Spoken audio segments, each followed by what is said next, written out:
हैं। और हम पिछले कुछ वीक से अ, दाऊद की फैमिली पर और कुछ उसकी जंगों पर हम कलाम दे रहे थे। अमनून की लाइफ पे, तमार की लाइफ पे मैंने कलाम दिया। फिर अबसलोम की लाइफ पे आई थिंक मैंने 2 या 3 मैसेजेस दिए हैं। और लास्ट टाइम हमने ये देखा था अबसलोम की ज़िंदगी से कि अबसलोम, उसकी डेथ होती है। खूबसूरत बालों के बारे में हम स्टडी कर रहे थे, उसकी खूबसूरती के बारे में हम स्टडी कर रहे थे। दरख्त में पकड़ा जाता है, उसके नीचे से खच्चर जो है वो निकल जाता है, भाग जाता है, और वो लटका होता है। और वहाँ पे दाऊद का जो कमांडर है, जो कह लो जनरल है, जिसका नाम जोएब है, जोएब अबसलोम को मार देता है। जंग खत्म हो जाती है। अब दाऊद जो है वो अबसलोम की वजह से बहुत ही ज्यादा दुखी है और जार जार रो रहा है।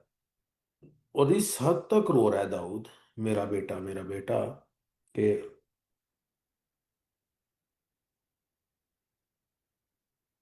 जो फौज है दाऊद की, खुशी मनाने के बजाय कि हम जंग जीत गए हैं, दुख में दाऊद के साथ। उस टाइम में जोएब का कमांडर जो है, जो जनरल है, सॉरी, दाऊद का कमांडर जो जनरल है जोएब, वो दाऊद के पास जाता है और बड़े सख्त लफ्ज जो है वो दाऊद के लिए इस्तेमाल करता है। देखेंगे जरा, दूसरा सैमुअल, दूसरा सैमुअल उसका 19वां बाब। ठीक है, देखिएगा जरा, दूसरा सैमुअल 19वां बाब, 5वीं आयत से लेके 8वीं आयत तक पढ़ेंगे। 5वीं आयत से 8वीं आयत तक आपको एक कंप्लीट पिक्चर मिलेगी। हाँ जी, पढ़िएगा। दूसरा सैमुअल 19वां बाब।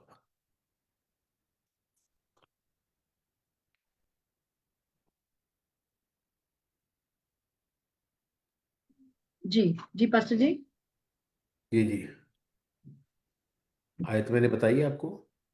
हाँ जी, नहीं वो 5वीं आयत से लेके 8वीं आयत तक पढ़ेंगे। जी, अगर कोई साथ में हवाला निकालने में मदद कर सकता है तो वो करते हैं। कौन सा बाप? कौन सा बाप? दूसरा सैमुअल है, 19वां बाब है। ओके जी।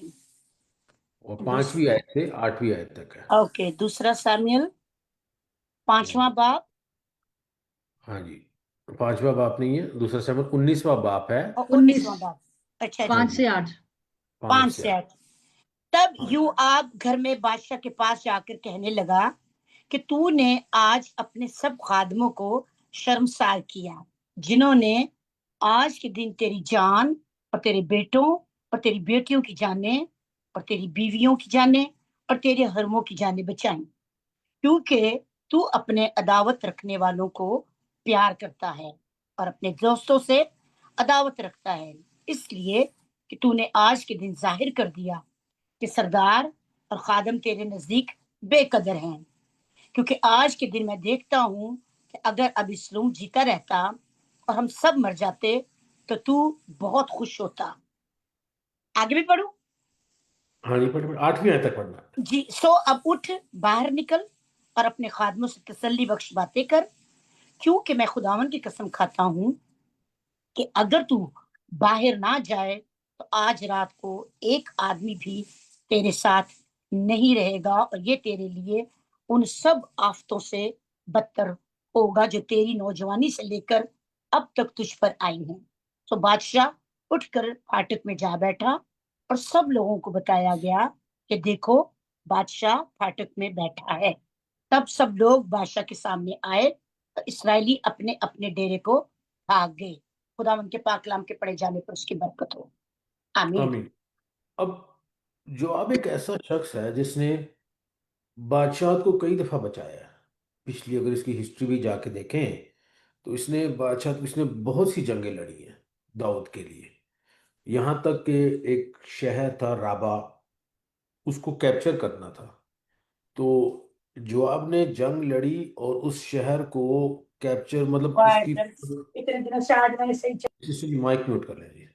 तो राबा की जो फौज थी उसको बिल्कुल खत्म कर दिया जोआब ने।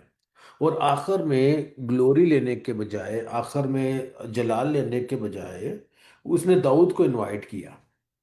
और दाऊद को इनवाइट करने के बाद उसने कहा कि तू लास्ट वाला बैटल जाके तू लड़, और ग्लोरी मतलब कि जलाल तू ले ले कि ये जंग तूने जीती है। जीती जो आपने थे, लेकिन नाम दाऊद का हुआ, मतलब खुद इसने जो ग्लोरी है वो दाऊद को दी। दाऊद के लिए यहाँ भी कंसर्न है, कह रहा है कि, और किसी ने बाइबल में कहीं पर भी इस तरह से किसी नबियों के अलावा ऑफ कोर्स कोई ऐसा सबॉर्डिनेट नहीं रहा है दाऊद का, जो कि इस तरह से आके दाऊद से बात कर सकता था। अब दुखी है दाऊद, उसने कहा कि उठ के जा और अपने लोगों को तसल्ली दे। तो फिर दाऊद इसलिए, क्योंकि जो आपने कहा, उठा, वो गया, फाटक में बैठा, लोगों ने देखा, लोगों को तसल्ली मिल गई कि जी हमारा बादशाह सलामत है, और बादशाहत बच गई। बादशाहत बटी हुई थी अबसलूम की वजह से। अबसलूम ने बादशाहत को अपनी तरफ किया था, और जोआब ने ये जंग लड़ी, जीत ली, और दाऊद चाहे वो दुखी था, उसको कहा कि फाटक में जाके बैठे, बादशाह बच गई। अब ये आपको बैक स्टोरी इसलिए दे रहा हूँ क्योंकि आगे आपने जाके देखना है इस स्टोरी में होता क्या है। बड़ी इंटरेस्टिंग चीज़ें कुछ दो चार होंगी जो कि हमें बहुत सी चीज़ें हमें सिखाएंगी, खास तौर पे ह्यूमन बिहेवियर के बारे में। ह्यूमन बिहेवियर के बारे में, इंसानों के साथ ताल्लुक के बारे में हमें बहुत सी चीज़ें सीखने को मिलेंगी कि हमें एक दूसरे के साथ किस तरह का बिहेवियर रखना चाहिए, हमारा एटीट्यूड कैसा होना चाहिए, हमारी सोच कैसी होनी चाहिए, हमारी बोलचाल कैसे होनी चाहिए, हमारे जो लोगों के साथ ताल्लुकात हैं, डीलिंग्स हैं, वो किस तरह से होनी चाहिए। इसलिए मैं आपसे रिक्वेस्ट करूंगा कि प्लीज़ दूसरा सैमुअल और उसका 19वां बाब खोल के रखिएगा। जैसे ही मैं कहूँगा पढ़े, आयत नंबर बताऊंगा, सो आपने निकाल के पढ़नी है ताकि हम टाइम जो है उसको सेव कर सकें। अब होता ऐसे है कि सिनारियो सिचुएशन ये है, दाऊद जब अबसलूम दाऊद के खिलाफ उठा था, तो दाऊद को यरूशलेम शहर छोड़ के जाना पड़ा। अब जब वो यरूशलेम शहर छोड़ के गया, बाहर एक दूसरे शहर के पास था जिसका नाम था मेनाहाइम, यरूशलेम से बाहर। और अबसलूम की फौज यानी कि यरूशलेम की फौज यानी कि मेन फौज, और दाऊद के लोग यानी कि जो जोआब की कमांड के अंडर थे, उनकी आपस में जंग होती है। और वो जंग होती है जंगल में, दरख्तों में। वो दरख्तों में ही उसके बाल पकड़े गए थे अब्सलोम के। अब जंग जीत लेते हैं, दाऊद वापस यरूशलेम जा नहीं पाता है। हम्म? हालांकि दाऊद आराम से यरूशलेम जा सकता है, जंग तो जीत ली है, यरूशलेम से छोड़ के आया था, जंग जीत ली है, दाऊद आराम से यरूशलेम वापस जा सकता है, लेकिन दाऊद यरूशलेम नहीं जाता है। इसलिए क्योंकि दाऊद पहले इस बात का इंतजार कर रहा है कि यरूशलेम से जो एल्डर्स हैं, जो बुजुर्ग हैं, जो कि लीडर्स हैं, वो खुद दाऊद को दावत दें। लेकिन जो एल्डर्स हैं, जो लीडर्स हैं, जो बुजुर्ग हैं, वो खुद कश्मकश में पड़े हुए हैं। और कश्मकश क्या है? हमने तो अबसलूम को बादशाह बना दिया था, हैं? और दाऊद ने हमारे लिए इतना कुछ किया था, इतनी जंगें लड़ी, हमें फिलिस्तीनियों से बचाया, बहुत कुछ किया, फिर भी हमने अबसलूम को बादशाह बना दिया। अब अबसलूम मर गया, उनको पता है कि उन्होंने गलत किया है, अब वो किस मुंह से दाऊद को वापस दावत दे, किस मुंह से दावत दे?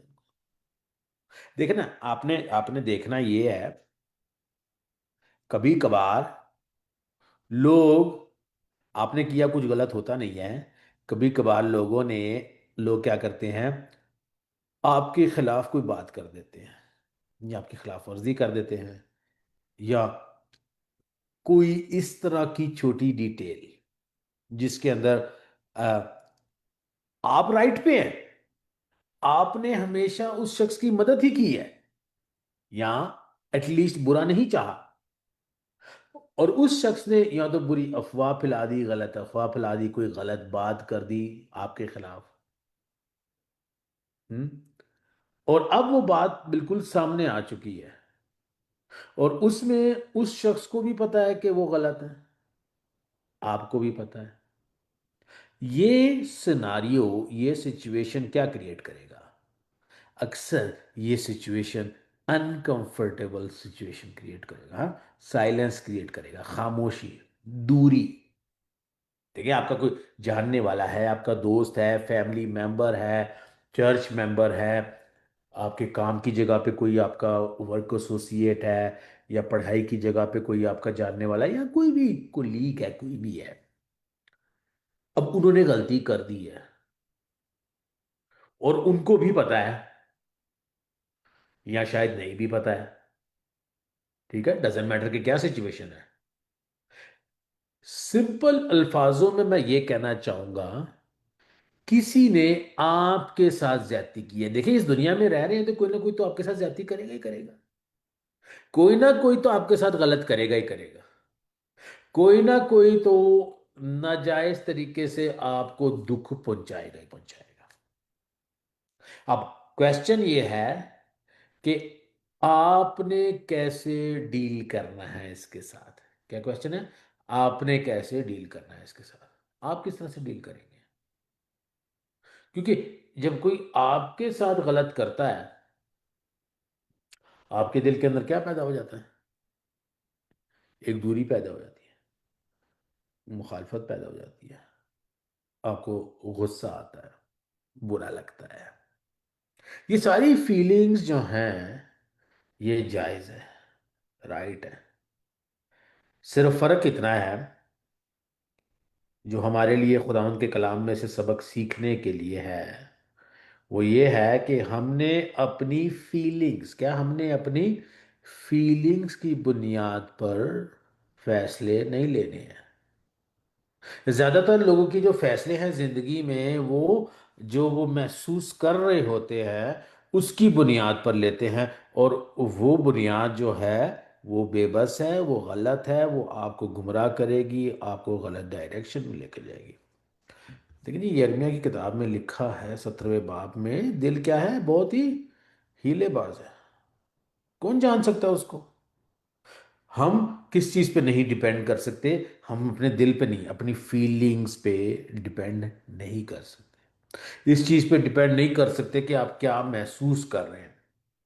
अच्छा, बड़ा मुश्किल होता है जब आप बुरा महसूस कर रहे हो, हाँ, बड़ा मुश्किल होता है जब आप महसूस कर रहे हो उस फीलिंग्स को, उस फीलिंग्स को रोकना, उस फीलिंग्स को अपने ऊपर हावी होने देना, या उस चीज को रोकना कि वो हावी हो, उसको रोकना बहुत मुश्किल है।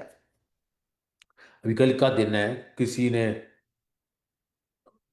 मैं मतलब कि खुदा का काम कर रहा हूँ, आराम से अपनी बातचीत कर रहा हूँ, और किसी ने ऐसे बस मुझे हर्ट कर दिया, हर्ट कर दिया, ऐसे मजाक उड़ा रहे हैं, बदतमीजी कर रहे हैं।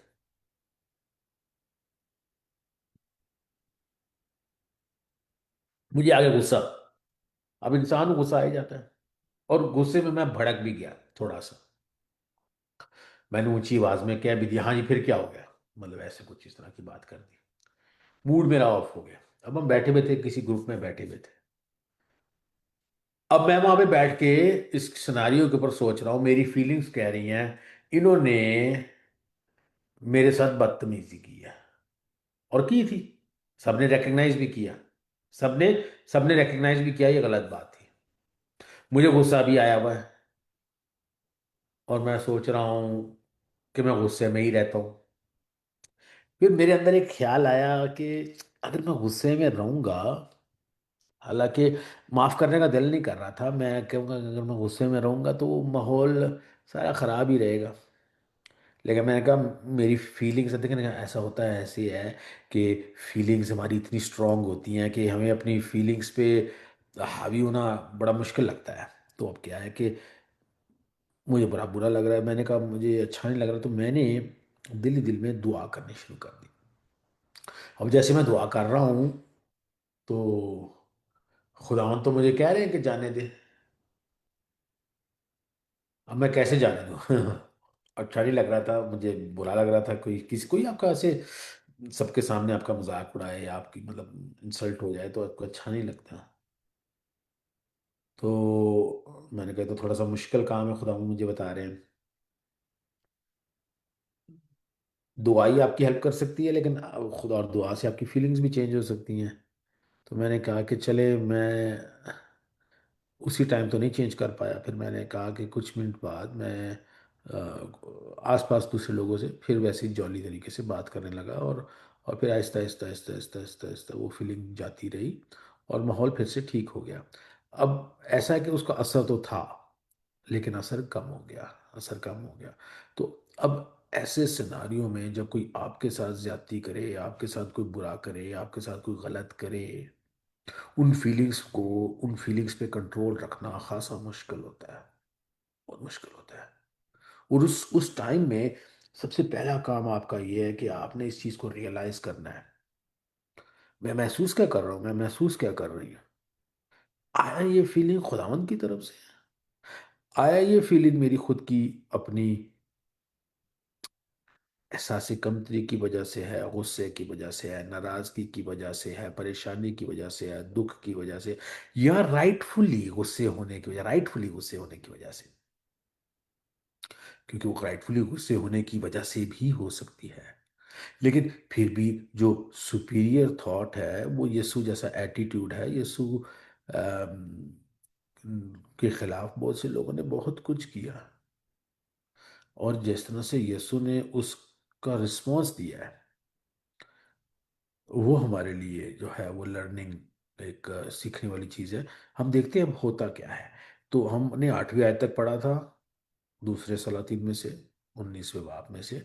अब हम पढ़ेंगे 9वीं आयत। हाँ जी, 9वीं आयत पढ़ें।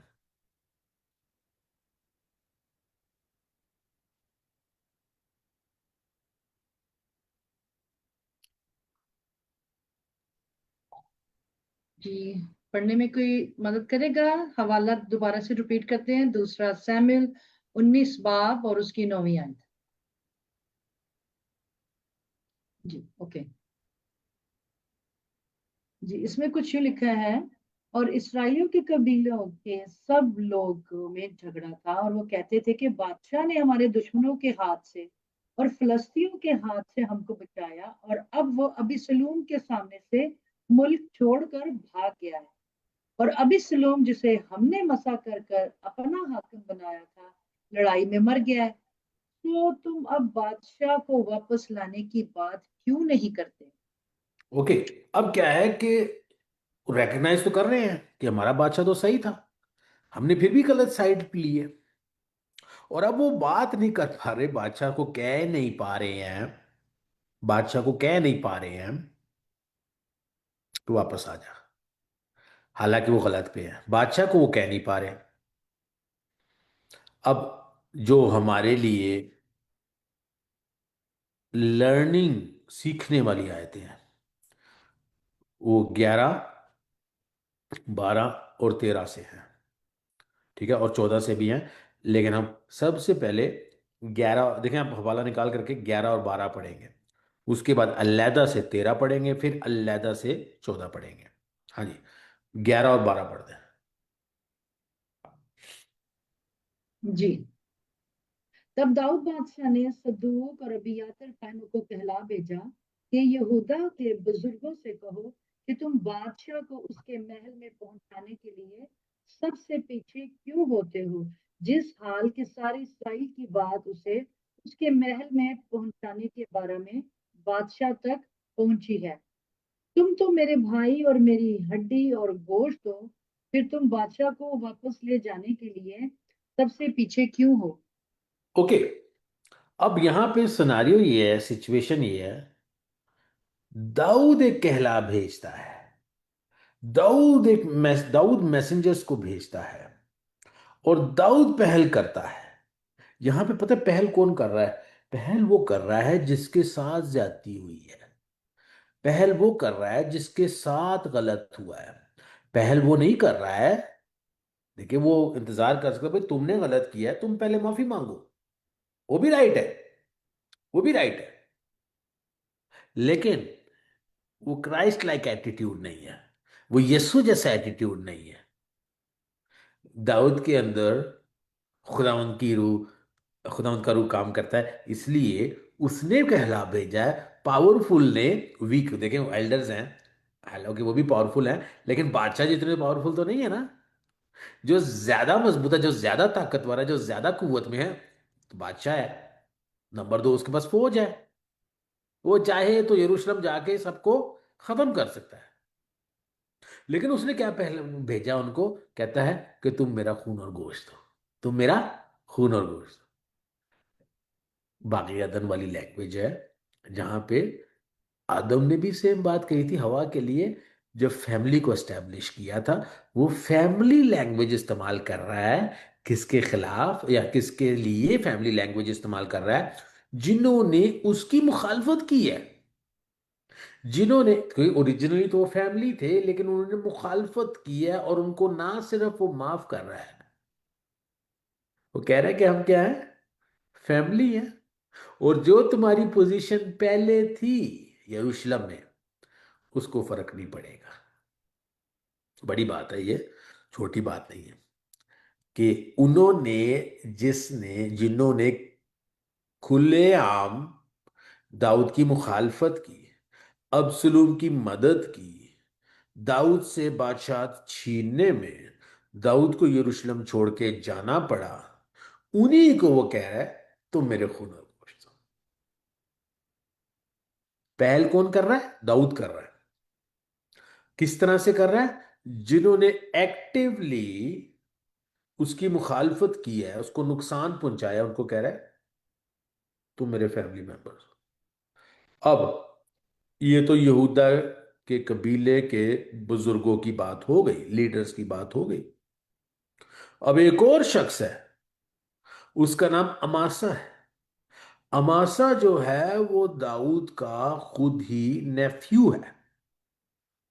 दाऊद की बहन जेरुलाई का बेटा अमासा, ये दाऊद का माइटी मैन, ये जनरल था, जो जिस तरह से जोआब है, जो आपके अंडर था, ये दाऊद उसका अंकल है, वो उसका नेफ्यू है, भांजा उसका। अब उसके भांजे ने, वो भी एक वॉरियर है, अमासा एक वॉरियर है।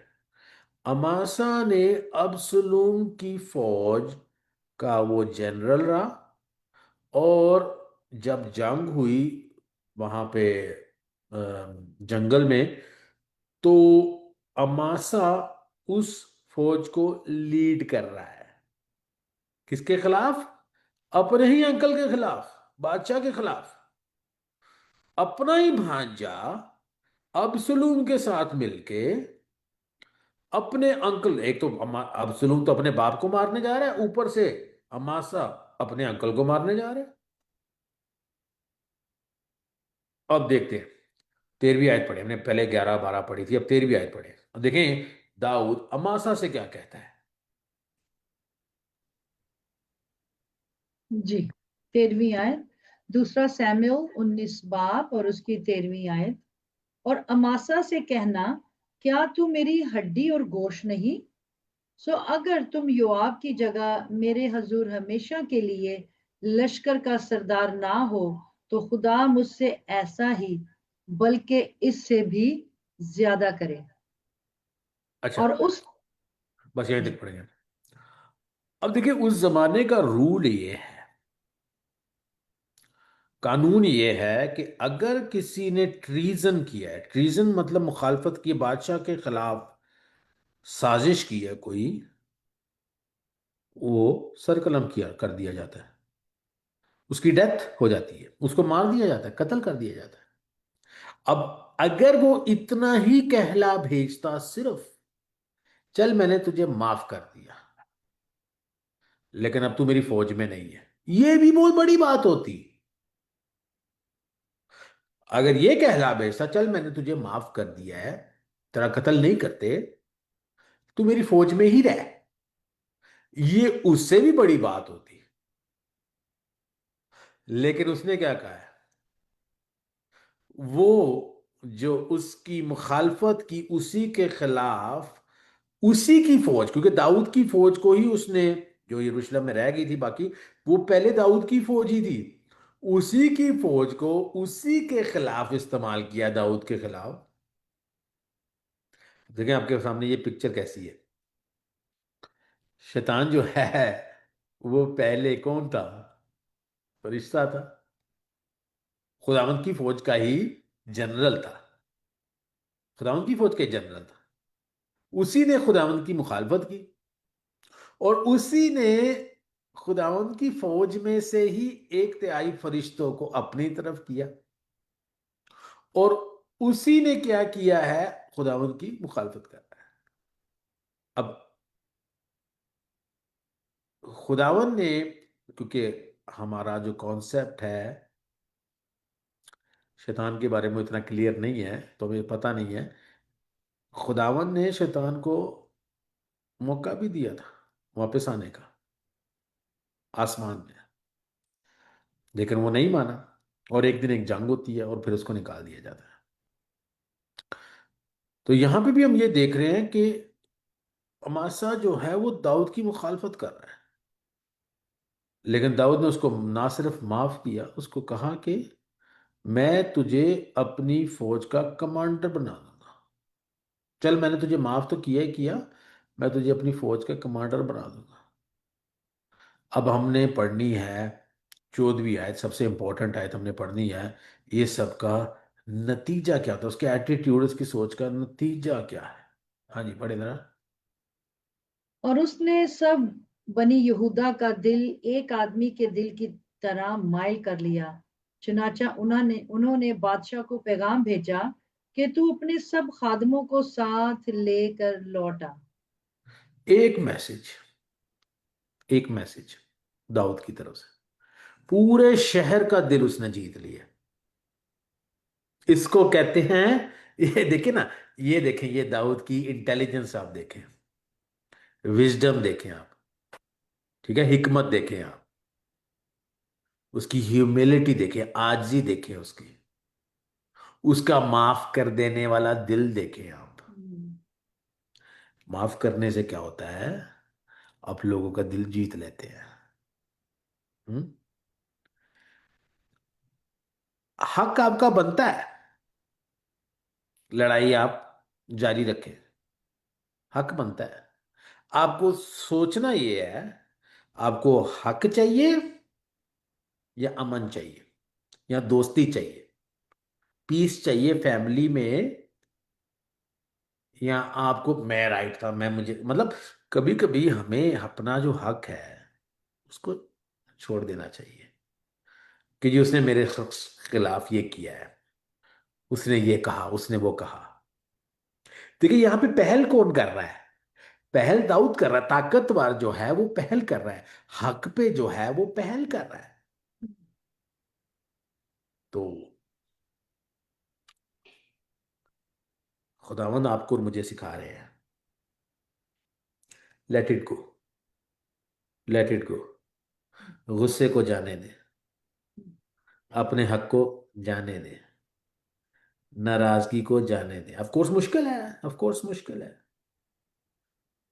लेकिन क्या है, मुश्किल तो है, लेकिन अगर आप खुदा दुआ करेंगे उस टाइम में, जब आपकी फीलिंग्स देखें, आपने और मैंने सीखना क्या है, अगर मुझे कोई चीज अच्छी नहीं लग रही, मेरे कंट्रोल से बाहर है, मुझे दुआ करनी है, मुझे खुदावंद से मदद मांगनी है, मुझे रहनुमाई मांगनी है। अब ये बात तो बड़ी अच्छी हो गई, ये बात तो बड़ी अच्छी हो गई। उन्होंने कहा कि तू आ जा, और दाऊद चले भी जाता है। मसला ये है, देखे ना, मसला ये है कि दाऊद ने किया क्या है। अमासा को कहा है कि तू कमांडर बन जा, लेकिन किसकी जगह पे कमांडर बन जा? जोएब की जगह पे कमांडर बन जा। जोएब ने जंग जितवाई है। जोएब ने दाऊद को कहा है उठ और अपने लोगों को तसल्ली दे। जोएब ने यहां तक, जोएब ने 40 साल वो कमांडर रहा है जोएब, और एक जंग वो हारा नहीं है दाऊद के लिए। दाऊद के लिए उसने सारी जंगें जीती हैं। लेकिन यहां पे जिसने मुखालफत की थी उसको प्रमोशन मिल रही है, और जिसने असल में काम किया और जीत दिलवाई है और जो दाऊद के साथ वफादार रहा है, क्योंकि ये ये अबसलूम के साथ नहीं मिला। जब दाऊद को शहर छोड़ के जाना पड़ा तो जो है दाऊद के साथ गया। जो वफादार है, जो ईमानदार है, उसको क्या कर दिया जा रहा है? डिमोट कर दिया जा रहा है। वो जनरल अब नहीं रहेगा। जनरल कौन बनेगा? अमासा बनेगा। अब दाऊद ने ऐसा किया तो क्यों किया, ये मैं आपको बताता हूं थोड़ी देर में। लेकिन अभी हम देख ही रहे हैं, कैसा फील करेंगे आप जो आपको मिलना चाहिए वो किसी और को मिल जाए। जो चीज आपको मिलनी चाहिए, राइटफुली मेहनत आपने की है, सही है, वफादार आप रहे हैं, लॉयल आप रहे हैं, काम आप करते रहे, प्रमोशन किसी और को मिल जाए, क्रेडिट किसी और को मिल जाए, तरक्की किसी और को मिल जाए, क्या फीलिंग्स होंगी? देखिए, हम फीलिंग्स के बारे में बात कर रहे हैं कि दाऊद ने किस तरह से अपनी फीलिंग्स को डील किया है, और जोएब किस तरह से अपनी फीलिंग। अब देखिए, जोएब को तो बुरा लगेगा ना। जोएब और अमासा कौन है भला? वो सगे कजन है आपस में। अमासा कजन है, और अमासा जोएब का ही छोटा भाई है, कजन भाई है। दाऊद की दो बहनें हैं, जेरुलाई और एबीगेल। एबीगेल का बेटा है जोआब, और जेरुलाई का बेटा है अमासा। अमासा छोटा बेटा है और जोआब बड़ा बेटा है, और दोनों ही फौज में हैं, दोनों ही बड़े जबरदस्त कमांडर हैं। ऑफ कोर्स जोएब जो है वो सीनियर है, और अमासा जो है वो उससे जूनियर है, लेकिन अमासा के अंडर भी फौज है, उसके अंडर भी आदमी है, लेकिन जो है वो उससे सीनियर पोजीशन में है। अब वो पोजीशन लेके देखें, जंग जित अब सुलूम के खिलाफ जंग जितवाने वाला जो है, यरूशलेम में अमन, सॉरी यरूशलेम कह रहा हूं, फौज में अमन लाने वाला जो अब तरक्की मिल जाती है मासा को, क्या फीलिंग होगी, कैसा महसूस करेंगे? इस फीलिंग के साथ आप डील कर सकते हैं या नहीं कर सकते? मैं बताऊं जो आपने कैसे डील किया इसको। अगले चैप्टर में उसका कत्ल कर देते हैं, अमासा का। जोएब अगले चैप्टर में अमासा का कत्ल कर देता है। अब करता कैसे है कत्ल? एक जंग होती है, उसमें अमासा और जोएब लड़ने जाते हैं।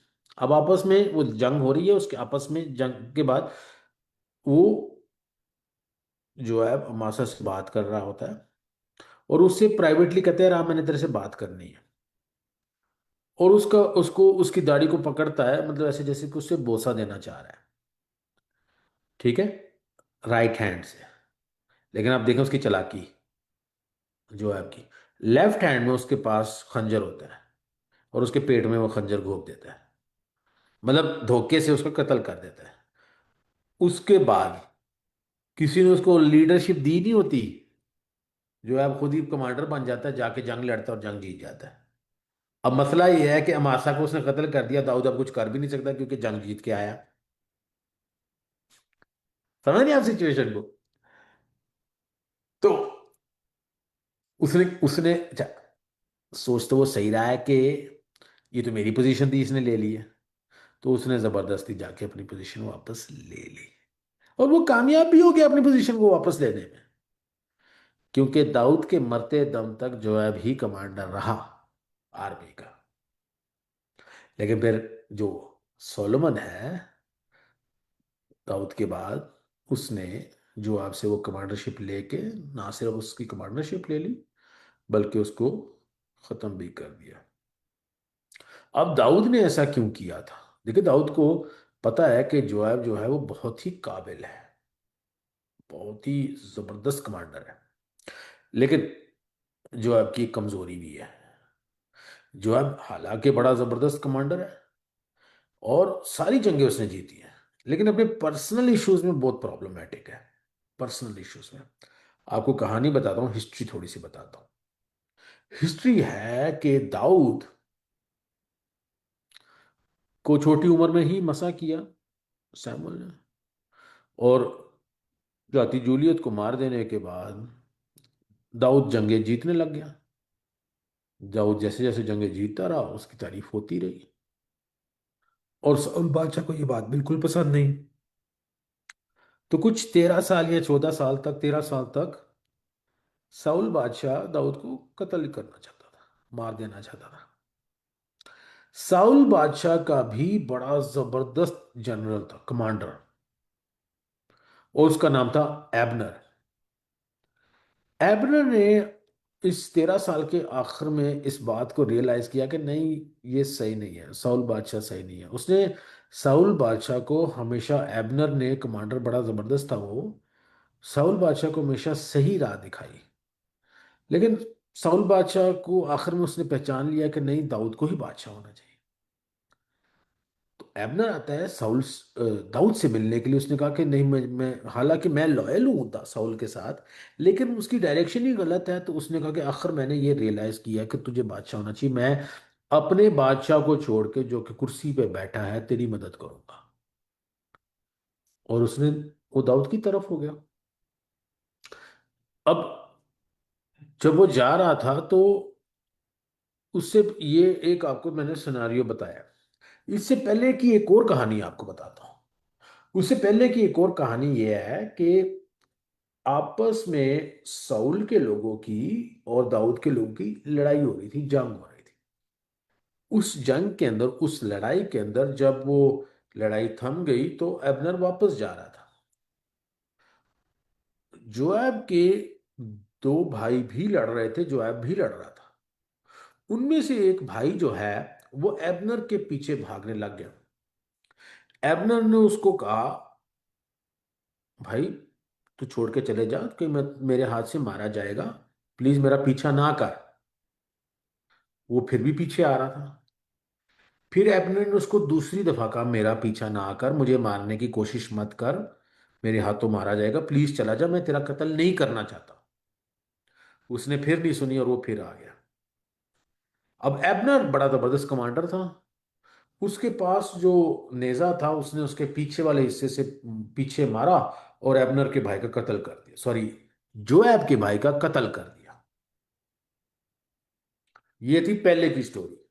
उसके बाद एबनर का दिल चेंज हो गया, उसने दाऊद की तरफ हामी वो भर ली।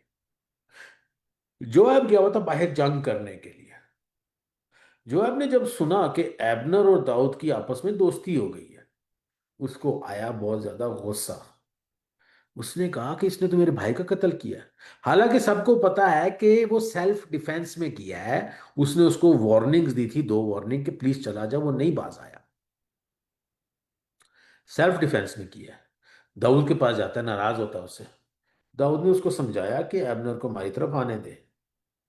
अब जिस तरह से उसने अमासा का कत्ल किया, उसने एग्जैक्टली सेम तरीके से एबनर का कत्ल कर दिया। एबनर को उसने मैसेज कल्ला भिजवाया कि मैं भी आर्मी का कमांडर हूं, तू भी आर्मी का कमांडर, आ मिलते हैं, हम दोस्ती करते हैं आपस में। वो आया मिलने के लिए, उसको भी दाढ़ी से पकड़ा और बोसा देने का उसने दिखावा किया।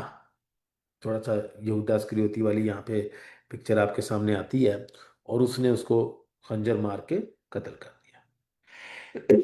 इस बात का खासा गुस्सा था, बहुत ज्यादा गुस्सा था दाऊद को, कि एक तो मेरी एबनर से दोस्ती होगी, क्योंकि एक दफा दाऊद किसी के साथ दोस्ती कर लेना, चाहे वो योनाथन हो, चाहे वो एबनर हो, चाहे वो मैं मेफीबोशेत हो, चाहे वो जो भी हो, दुश्मन से एक दफा वो दोस्ती, योनाथन उसका कभी दुश्मन नहीं था, लेकिन दुश्मन से भी अगर वो दोस्ती कर लेना, वो दोस्ती निभाता है। उसको बड़ा गुस्सा था। उसने जोआब को खासा डांटा, उसकी फैमिली को भी उसने मतलब कि कर्ज किया कि ये तूने क्या किया। उससे उसकी पोजीशन नहीं ली, लेकिन कि उनके, वो समझ भी रहा था कहीं ना कहीं, लेकिन उसने उससे उसकी पोजीशन नहीं ली। अब उसके बाद जब जंग हुई अबसलूम के साथ, अबसलूम ने भी उसको निकाला।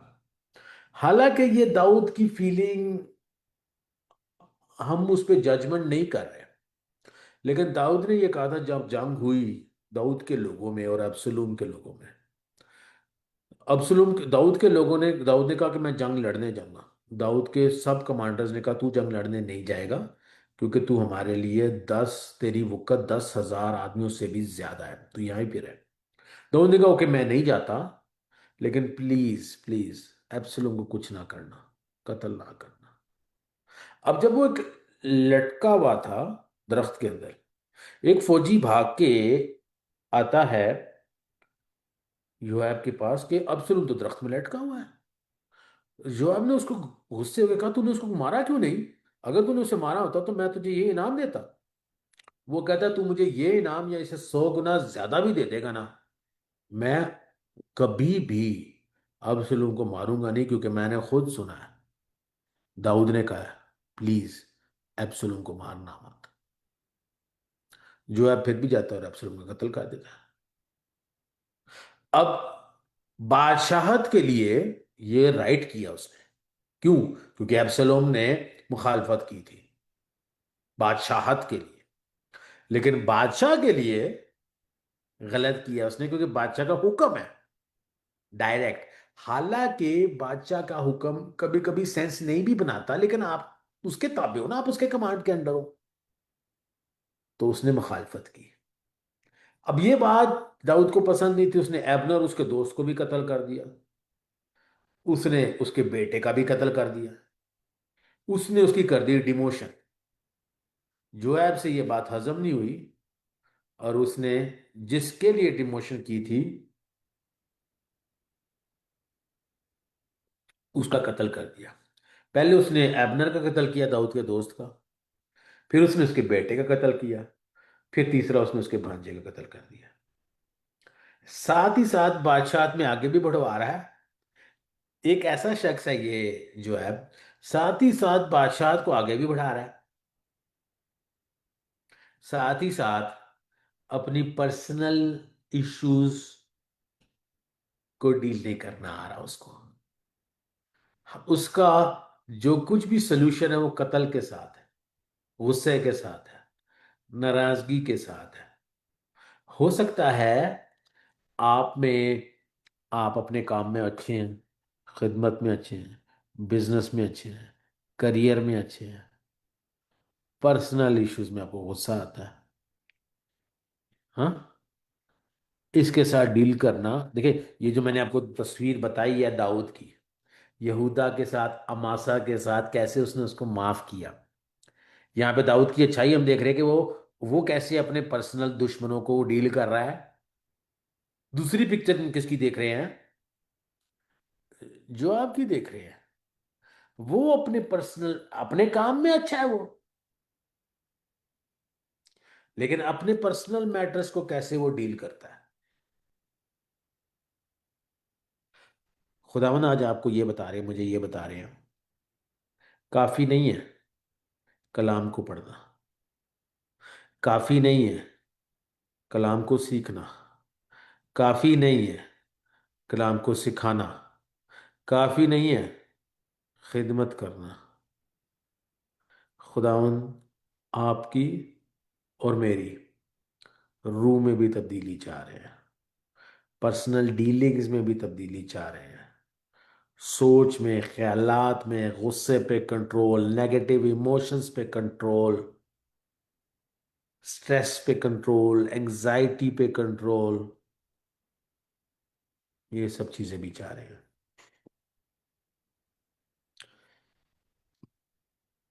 बड़ी, ऑफ कोर्स आपको पता है, फेमस तमसील है मुशर्रफ बेटे की।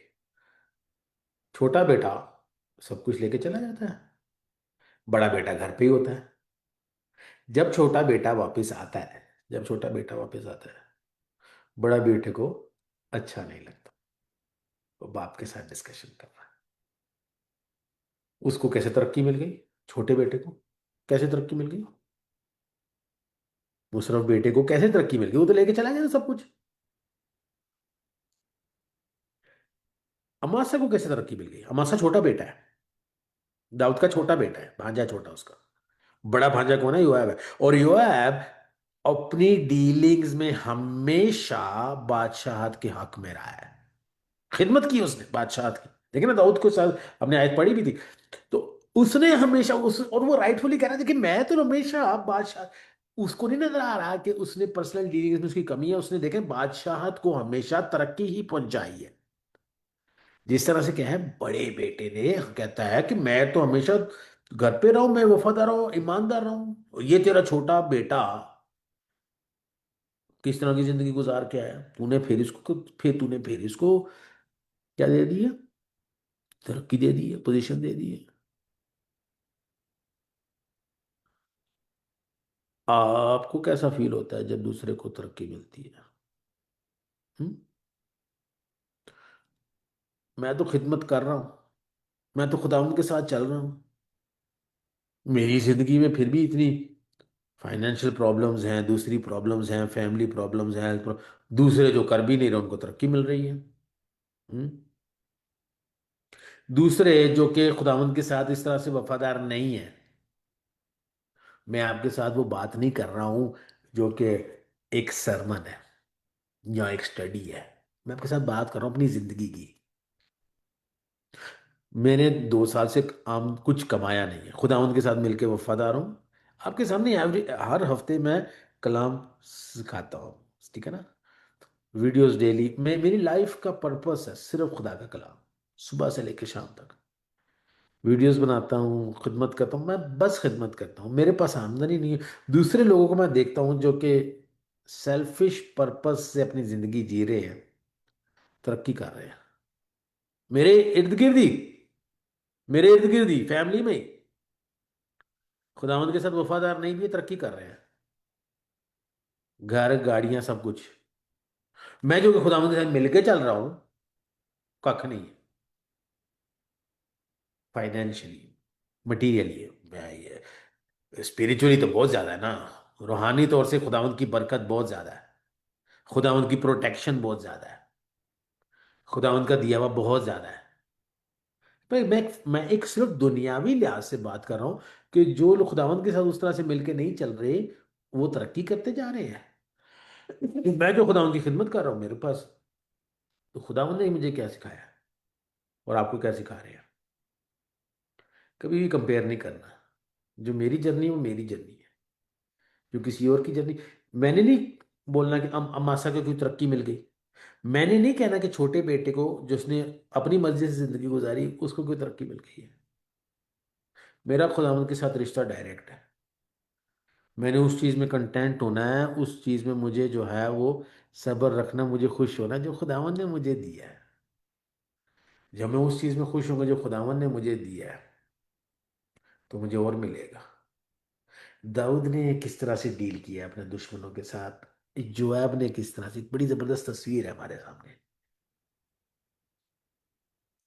खुदावंद आपको सिखा रहे हैं कि इस तरह से खुदावंद ना इंसाफी इसलिए कभी कभी आपकी जिंदगी में होने देंगे या इजाजत देंगे उस चीज की कि आपकी फीलिंग्स बाहर आ सके, देख सके कि कैसे आप डील करते हैं अपनी नाइंसाफी के साथ। कि जी खुदावंद मेरा देने वाला है, कोई बात नहीं, अगर मेरे से ले भी लिया है तो मुझे तो खुदावंद प्रोवाइड करता है, मेरी रोटी खुदावंद की तरफ से आती है, मैं नहीं छीनूंगा। हाँ, चलिए, मेरा टाइम पूरा हो गया। मैं दुआ करता हूँ कि खुदावंद ने आपको आज के कलाम के वसीला से अच्छे थॉट्स, अच्छी स्टोरी जो हमने दाऊद की पढ़ी है, योएब की पढ़ी है, मासा की पढ़ी है, उसमें से आपको खुदावंद ने एक अच्छा मैसेज, एक अच्छा लेसन जो है वो दिया होगा। खुदावंद आप सबको इस कलाम के वसीला से बड़ी बरकत दे। आमीन।